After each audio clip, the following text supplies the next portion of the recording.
हॉलीवुड्र भेटरान अभिनेता मिहिर दास आउ नाहांती। ओडिया चलचित्र और टेली जगतर लोकप्रिय अभिनेता मिहिर दास आउ नाहांती। जीवनर रंगमंचरे निजर अभिनय सारी से बाहुड़ी जाइछन्ति।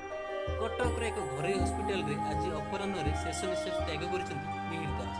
मृत्यु बेलक ताको बयस मात्र 63 वर्ष होइतिला। किडनी व्याधि रे पीड़ित मिहिर दासको एकाधिक अंग अकामी होई पड़िबा फଳରେ ताଙ୍କର मृत्यु होइतिबा नै सूचना रहिछि। 2021 डिसेम्बर मास 8 तारिखରେ ତାଙ୍କର ସ୍ୱାସ୍ଥ୍ୟାବସ୍ଥା ଗୁରୁତର ହେବାରୁ କଟକର ଏକ ଘରୋଇ ହସ୍ପିଟାଲରେ ତାଙ୍କୁ ଭର୍ତ୍ତି କରାଯାଇଥିଲା। ଏହାପରେ ସେ ଆଇସିୟୁରେ ରହି ଚିକିତ୍ସିତ ହେଉଥିଲେ।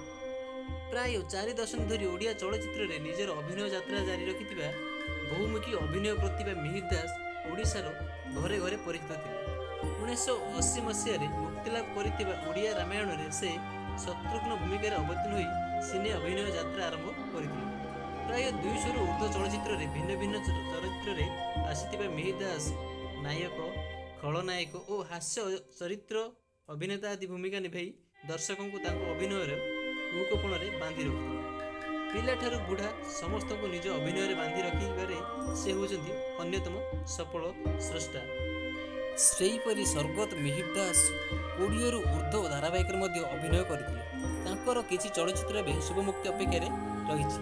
तांको पुओ अम्लान वर्तमान हॉलीवुड जड़े आगधाड़ी नायक। पूर्वर तांकर पत्नी संगीताकार किछि वर्ष तले परलोक घटिथिला। तांको वियोग में ओडिया चलचित्र जगतर शोकर छाया खेली जाइछि। वर्तमान समय जहाँ गोटे हॉलीवुड बहुत बड़ अपूरणीय क्षति घटी सारी।